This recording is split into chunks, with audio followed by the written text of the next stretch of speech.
the Star of Bethlehem. Friends, to understand the star that appeared when Jesus was born, one must first understand the times of Jesus' birth and other things about the Eastern kings or wise men. For example, King Herod did not know the time of Jesus' birth, so he had to ask the wise men from the east. Why? Because Herod and Israel did not see and could not understand that star. Matthew 2:7. Friends, consider that if the star had been a bright comet or a bright cosmic event, Herod and the people of Israel would have seen it.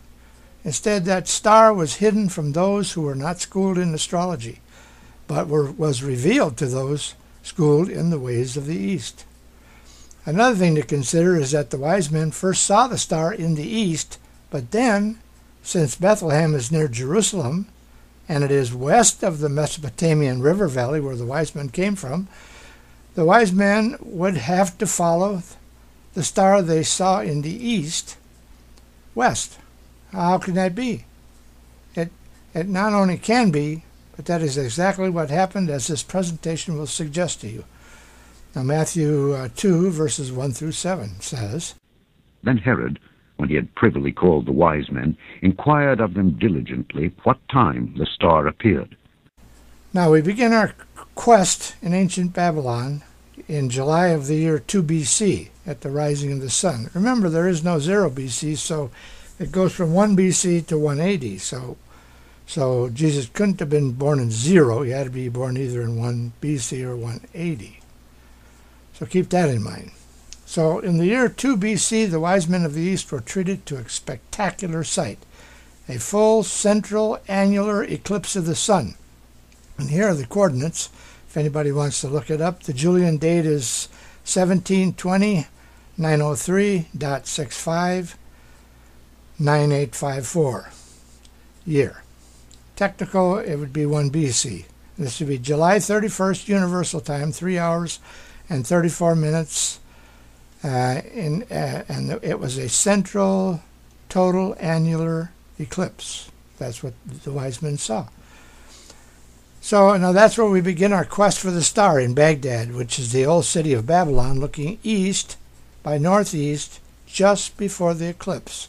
We begin our search on July 31st, 1 BC at 3:22 in the morning. To give you a little background, at that time of the morning, the first star to rise in the constellation Leo is the beginning star of Leo called Cap Leo. And here we see Cap Leo pushing its way above the horizon. The horizon is the green line. Now, Cap Leo is the lead star in the constellation Leo. It begins to rise above the horizon looking east from Baghdad, and Mercury, the messenger to the wise men or astrologers of ancient Babylon. Now, that's what you're starting to see now. You're starting to see Cap Leo rise and Mercury starting to rise.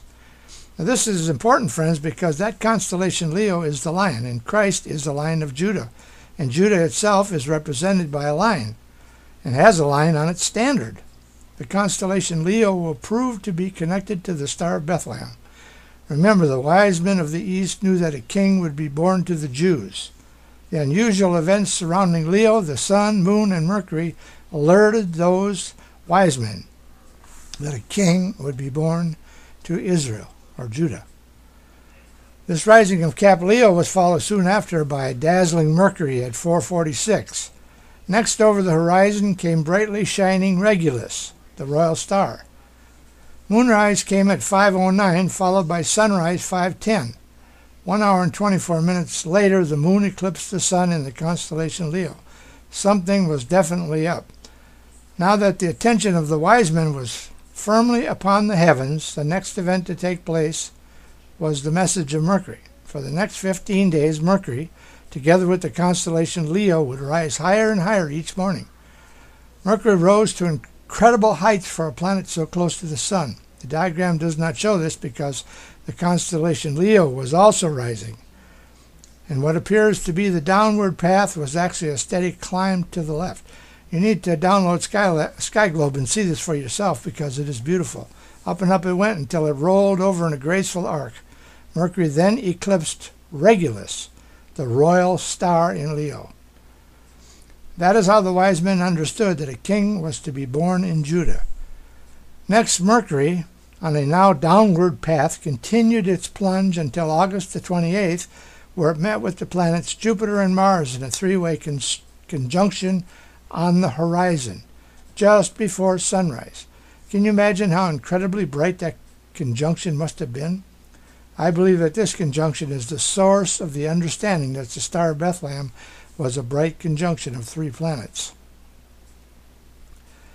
All right, now keep in mind one thing, friends. You cannot follow planets or comets or conjunctions that are outside of the Earth's orbit, because they just rise and fall with the rotation of the Earth.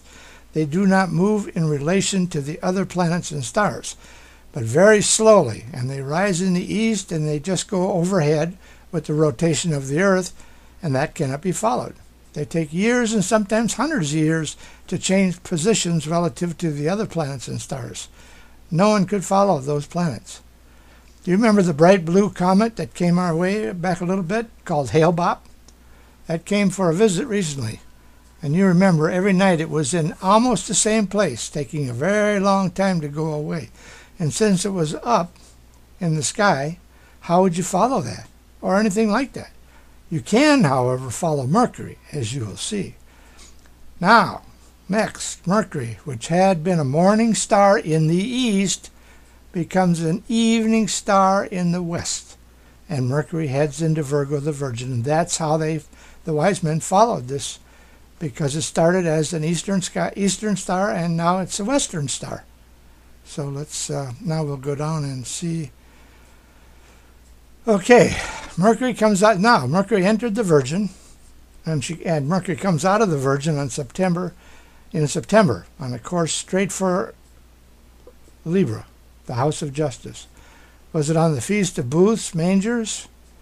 It was the right time of year, it was the right month, and the Hebrew word for the Greek manger is tabernacle or booth.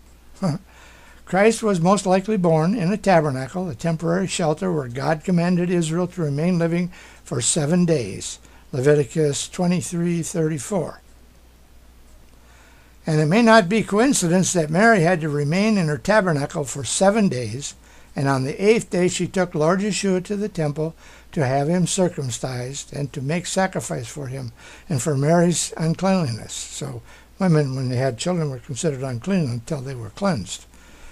Okay, the period of her confinement was the exact period for the commanded stay inside the tabernacle shelters.